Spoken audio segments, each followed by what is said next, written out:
Chapter 5. In the low-ceiling canteen, deep underground, the lunch queue jerked slowly forward. The room was already very full and deafeningly noisy.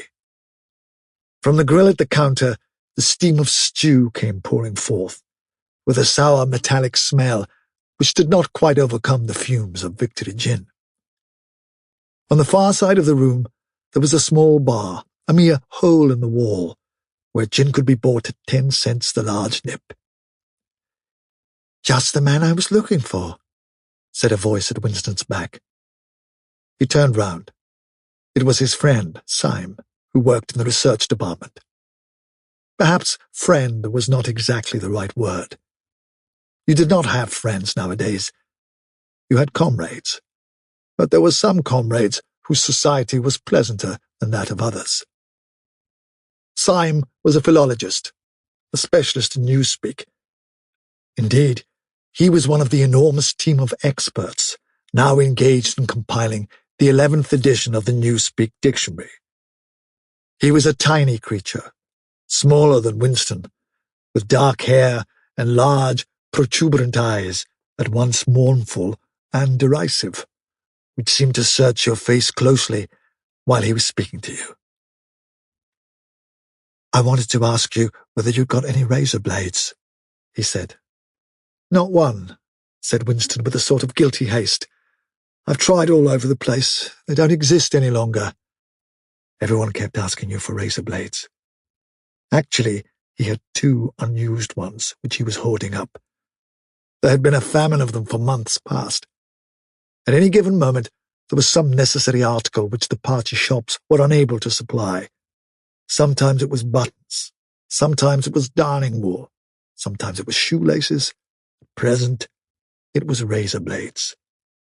You could only get hold of them, if at all, by scrounging more or less furtively on the free market. "I've been using the same blade for 6 weeks," he added untruthfully. The queue gave another jerk forward. As they halted, he turned and faced Syme again. Each of them took a greasy metal tray from a pile at the edge of the counter. "Did you go and see the prisoners hanged yesterday?" said Syme. "I was working," said Winston indifferently. "I shall see it on the flicks, I suppose." "A very inadequate substitute," said Syme. His mocking eyes roved over Winston's face. "I know you," the eyes seemed to say. "I see through you. I know very well why you didn't go to see those prisoners hanged." In an intellectual way, Syme was venomously orthodox. He would talk with a disagreeable gloating satisfaction of helicopter raids on enemy villages, the trials and confessions of thought criminals, the executions in the cellars of the Ministry of Love. Talking to him was largely a matter of getting him away from such subjects and entangling him, if possible, in the technicalities of newspeak, on which he was authoritative and interesting. Winston turned his head a little aside to avoid the scrutiny of the large, dark eyes. "It was a good hanging," said Syme reminiscently. "I think it spoils it when they tie their feet together. I like to see them kicking, and above all, at the end, the tongue sticking right out, and blue, a quite bright blue. That's the detail that appeals to me." "Next, please," yelled the white-aproned prole with the ladle. Winston and Syme pushed their trays beneath the grill.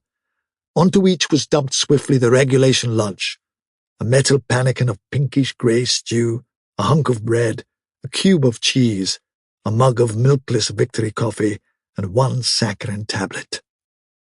"There's a table over there under that telescreen," said Syme. "Let's pick up a gin on the way." The gin was served out to them in handleless china mugs. They threaded their way across the crowded room and unpacked their trays onto the metal-topped table, on one corner of which someone had left a pool of stew, a filthy, liquid mess that had the appearance of vomit. Winston took up his mug of gin, paused for an instant to collect his nerve, and gulped the oily-tasting stuff down. When he had winked the tears out of his eyes, he suddenly discovered that he was hungry. He began swallowing spoonfuls of the stew, which, in among its general sloppiness, had cubes of spongy pinkish stuff, which was probably a preparation of meat. Neither of them spoke again till they had emptied their pannikins. From the table at Winston's left, a little behind his back, someone was talking rapidly and continuously, a harsh gabble, almost like the quacking of a duck, which pierced the general uproar of the room. "How is the dictionary getting on?" said Winston, raising his voice to overcome the noise. "Slowly," said Syme. "I'm on the adjectives. It's fascinating." He had brightened up immediately at the mention of newspeak. He pushed his pannikin aside, took up his hunk of bread in one delicate hand and his cheese in the other, and leaned across the table so as to be able to speak without shouting. "The 11th edition is the definitive edition," he said.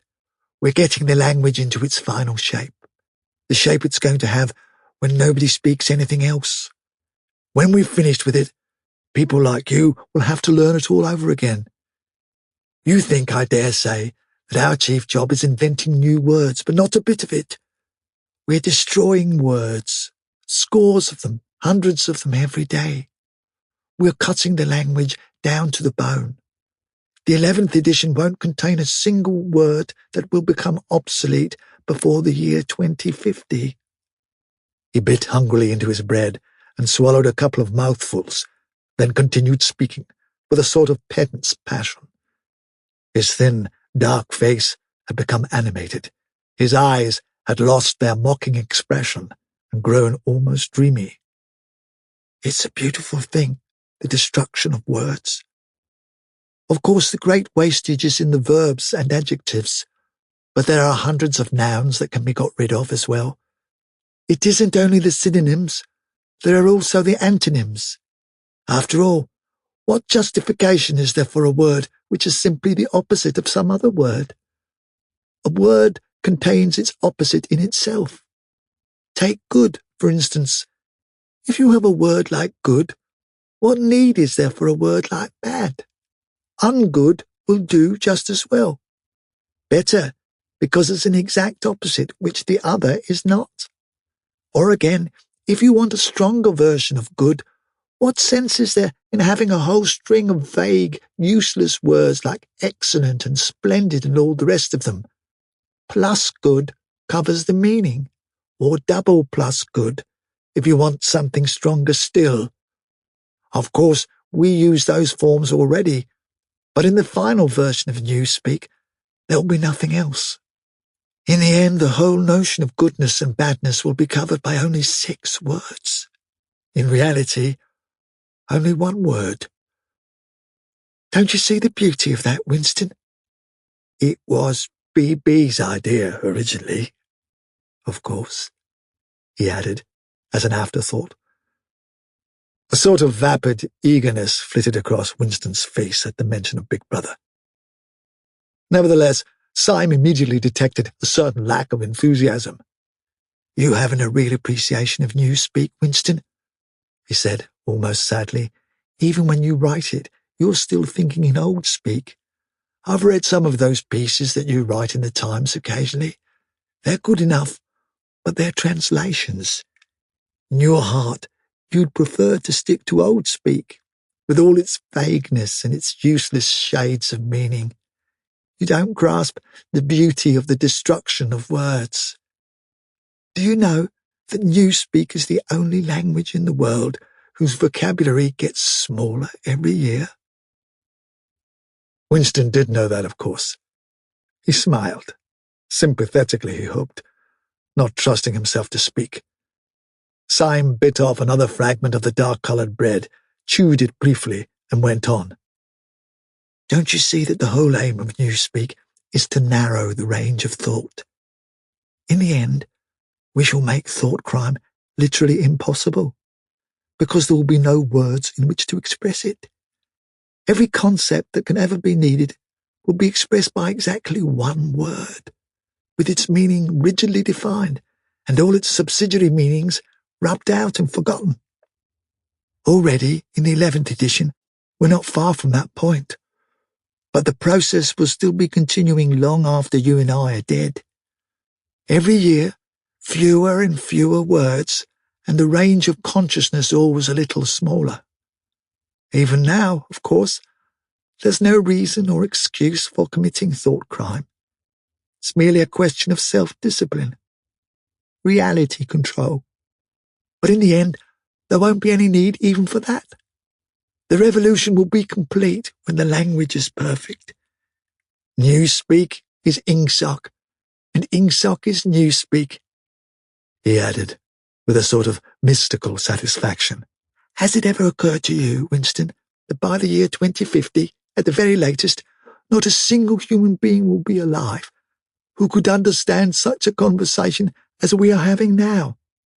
Except, began Winston doubtfully, and then stopped. It had been on the tip of his tongue to say, except the proles. But he checked himself, not feeling fully certain that this remark was not in some way unorthodox. Syme, however, had divined what he was about to say. The proles are not human beings, he said carelessly. By 2050, earlier probably, all real knowledge of Old Speak will have disappeared.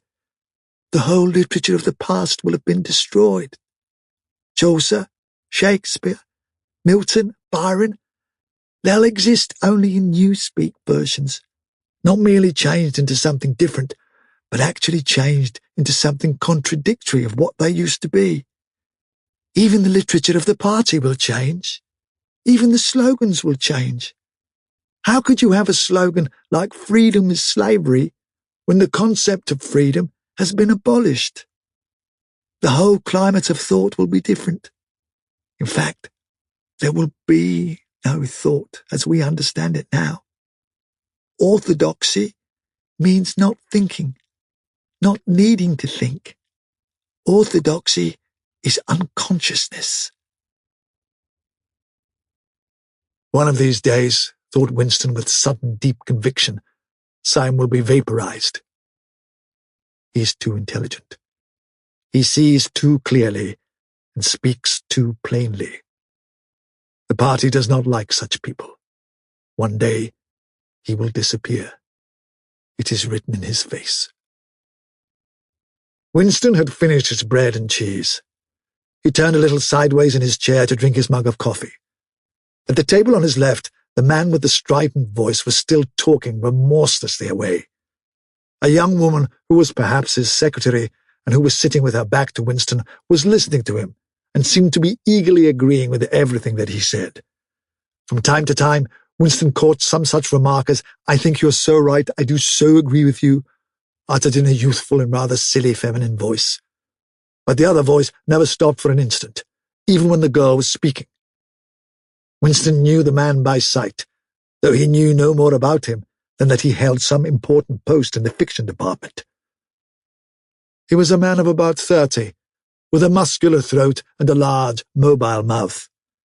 His head was thrown back a little, and because of the angle at which he was sitting, his spectacles caught the light and presented to Winston two blank discs instead of eyes. What was slightly horrible was that from the stream of sound that poured out of his mouth, it was almost impossible to distinguish a single word. Just once, Winston caught a phrase, "complete and final elimination of Goldsteinism," jerked out very rapidly and, as it seemed, all in one piece, like a line of type cast solid. For the rest, it was just a noise, a quack, quack, quacking. And yet, though you could not actually hear what the man was saying, you could not be in any doubt about its general nature. He might be denouncing Goldstein and demanding sterner measures against thought criminals and saboteurs. He might be fulminating against the atrocities of the Eurasian army. He might be praising Big Brother or the heroes on the Malabar front. It made no difference. Whatever it was, you could be certain that every word of it was pure orthodoxy, pure Ingsoc. As he watched the eyeless face with the jaw moving rapidly up and down, Winston had a curious feeling that this was not a real human being, but some kind of dummy. It was not the man's brain that was speaking. It was his larynx. The stuff that was coming out of him consisted of words, but it was not speech in the true sense. It was a noise uttered in unconsciousness, like the quacking of a duck. Syme had fallen silent for a moment, and with the handle of his spoon was tracing patterns in the puddle of stew. The voice from the other table quacked rapidly on, easily audible in spite of the surrounding din. "There is a word in newspeak," said Syme. "I don't know whether you know it. Duck speak, to quack like a duck. It is one of those interesting words that have two contradictory meanings. Applied to an opponent, it is abuse. Applied to someone you agree with, it is praise." Unquestionably, Syme will be vaporized, Winston thought again. He thought it with a kind of sadness. Although well knowing that Syme despised him and slightly disliked him, and was fully capable of denouncing him as a thought criminal if he saw any reason for doing so. There was something subtly wrong with Syme. There was something that he lacked. Discretion, aloofness, a sort of saving stupidity. You could not say that he was unorthodox. He believed in the principles of Ingsoc. He venerated Big Brother. He rejoiced over victories. He hated heretics, not merely with sincerity, but with a sort of restless zeal, an up-to-dateness of information which the ordinary party member did not approach. Yet a faint air of disreputability always clung to him. He said things that would have been better unsaid. He had read too many books. He frequented the Chestnut Tree Cafe, haunt of painters and musicians.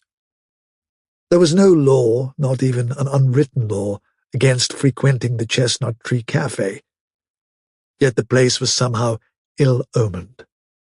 The old, discredited leaders of the party had been used to gather there before they were finally purged. Goldstein himself, it was said, had sometimes been seen there, years and decades ago. Syme's fate was not difficult to foresee, and yet it was a fact that if Syme grasped, even for 3 seconds, the nature of his, Winston's, secret opinions, he would betray him instantly to the thought police. So would anybody else, for that matter, but Syme more than most. Zeal was not enough. Orthodoxy was unconsciousness. Syme looked up. "Here comes Parsons," he said. Something in the tone of his voice seemed to add, "That bloody fool." Parsons, Winston's fellow tenant at Victory Mansions, was in fact threading his way across the room. A tubby, middle-sized man with fair hair and a frog-like face. At 35, he was already putting on rolls of fat at neck and waistline, but his movements were brisk and boyish. His whole appearance was that of a little boy grown large, so much so that although he was wearing the regulation overalls, it was almost impossible not to think of him as being dressed in the blue shorts, grey shirt, and red neckerchief of the spies. In visualizing him, one saw always a picture of dimpled knees and sleeves rolled back from pudgy forearms. Parsons did, indeed, invariably revert to shorts when a community hike or any other physical activity gave him an excuse for doing so. He greeted them both with a cheery "Hello, hello," and sat down at the table, giving off an intense smell of sweat. Beads of moisture stood out all over his pink face. His powers of sweating were extraordinary. At the community center, you could always tell when he had been playing table tennis by the dampness of the bat handle. Syme had produced a strip of paper on which there was a long column of words and was studying it with an ink pencil between his fingers. "Look at him, working away in the lunch hour," said Parsons, nudging Winston. "Keenness, eh? What's that you've got there, old boy? Something a bit too brainy for me, I expect. Smith, old boy, I'll tell you why I'm chasing you. It's that sub you forgot to give me." "Which sub is that?" said Winston, automatically feeling for money. About a quarter of one's salary had to be earmarked for voluntary subscriptions, which were so numerous that it was difficult to keep track of them. For Hate Week, you know, the house-by-house fund. I'm treasurer for our block. We're making an all-out effort, going to put on a tremendous show. I tell you, it won't be my fault if old Victory Mansions doesn't have the biggest outfit of flags in the whole street. $2, you promised me. Winston found and handed over 2 creased and filthy notes, which Parsons entered in a small notebook in the neat handwriting of the illiterate. By the way, old boy, he said, I hear that little beggar of mine let fly at you with his catapult yesterday. I gave him a good dressing down for it. In fact, I told him I'd take the catapult away if he does it again. I think he was a little upset at not going to the execution, said Winston. Ah, well, what I mean to say shows the right spirit, doesn't it? Mischievous little beggars they are, both of them. But talk about keenness. All they think about is the spies and the war, of course. Do you know what that little girl of mine did last Saturday, when her troop was on a hike out Berkhamsted way? She got 2 other girls to go with her, slipped off from the hike, and spent the whole afternoon following a strange man. They kept on his tail for 2 hours, right through the woods, and then, when they got into Amersham, handed him over to the patrols. What did they do that for? Said Winston, somewhat taken aback. Parsons went on triumphantly. My kid made sure he was some kind of enemy agent. Might have been dropped by parachute, for instance. But here's the point, old boy. What do you think put her onto him in the first place? She spotted he was wearing a funny kind of shoes. Said she'd never seen anyone wearing shoes like that before. So the chances were he was a foreigner. Pretty smart for a nipper of 7, eh? What happened to the man? Said Winston. Ah, well, that I couldn't say, of course. But I wouldn't be altogether surprised if— Parsons made the motion of aiming a rifle and clicked his tongue for the explosion. Good, said Syme abstractedly, without looking up from his strip of paper. Of course we can't afford to take chances, agreed Winston dutifully. What I mean to say, there is a war on, said Parsons. As though in confirmation of this, a trumpet call floated from the telescreen just above their heads. However, it was not the proclamation of a military victory this time, but merely an announcement from the Ministry of Plenty. Comrades! Cried an eager, youthful voice. Attention, comrades! We have glorious news for you. We have won the battle for production. Returns now completed of the output of all classes of consumption goods show that the standard of living has risen by no less than 20% over the past year. All over Oceania this morning, there were irrepressible, spontaneous demonstrations when workers marched out of factories and offices and paraded through the streets with banners voicing their gratitude to Big Brother for the new, happy life which his wise leadership has bestowed upon us. Here are some of the completed figures. Foodstuffs. The phrase, our new, happy life, recurred several times. It had been a favourite of late with the Ministry of Plenty. Parsons, his attention caught by the trumpet call, sat listening with a sort of gaping solemnity, a sort of edified boredom. He could not follow the figures, but he was aware that they were in some way a cause for satisfaction. He had lugged out a huge and filthy pipe, which was already half full of charred tobacco. With the tobacco ration at 100 grams a week, it was seldom possible to fill a pipe up to the top. Winston was smoking a Victory cigarette, which he held carefully horizontal. The new ration did not start till tomorrow, and he had only 4 cigarettes left. For the moment, he had shut his ears to the remoter noises and was listening to the stuff that streamed out of the telescreen. It appeared that there had even been demonstrations to thank Big Brother for raising the chocolate ration to 20 grams a week. And only yesterday, he reflected, it had been announced that the ration was to be reduced to 20 grams a week. Was it possible that they could swallow that after only 24 hours? Yes, they swallowed it. Parsons swallowed it easily, with the stupidity of an animal. The eyeless creature at the other table swallowed it fanatically, passionately, with a furious desire to track down, denounce, and vaporize anyone who should suggest that last week the ration had been 30 grams. Syme, too, in some more complex way, involving doublethink. Syme swallowed it. Was he, then, alone in the possession of a memory?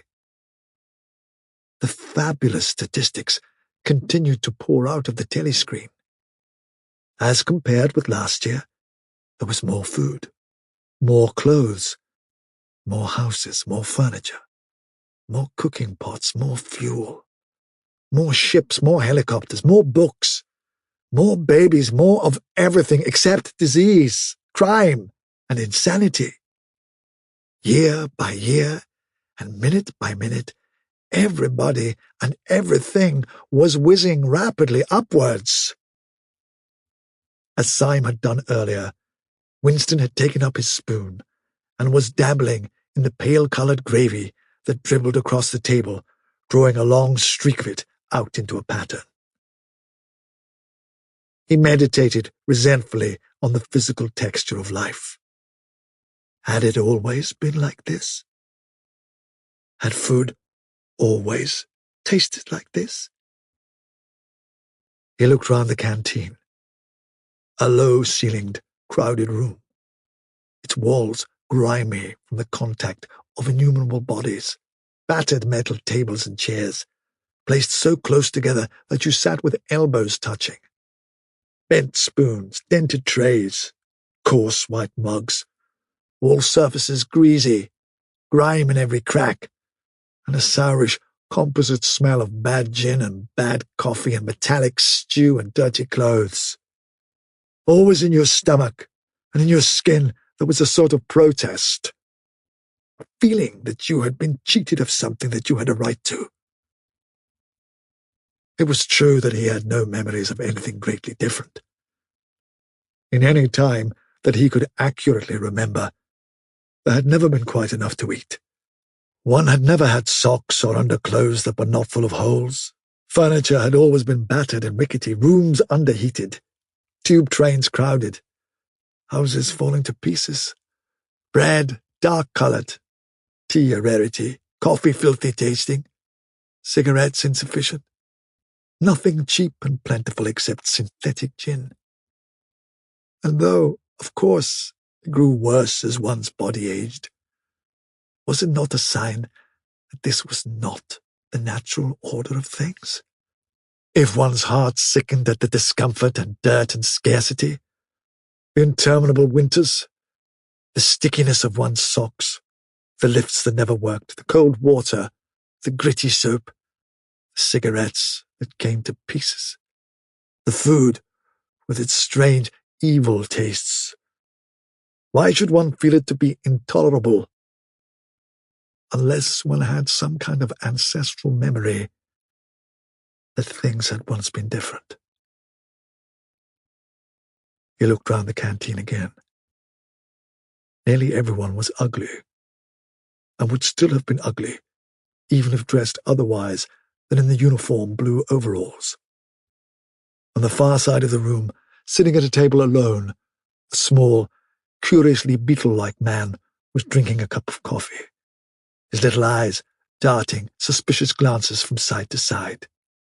How easy it was, thought Winston, if you did not look about you, to believe that the physical type set up by the party as an ideal, tall, muscular youths, deep-bosomed maidens, blonde-haired, vital, sunburnt, carefree, existed and even predominated.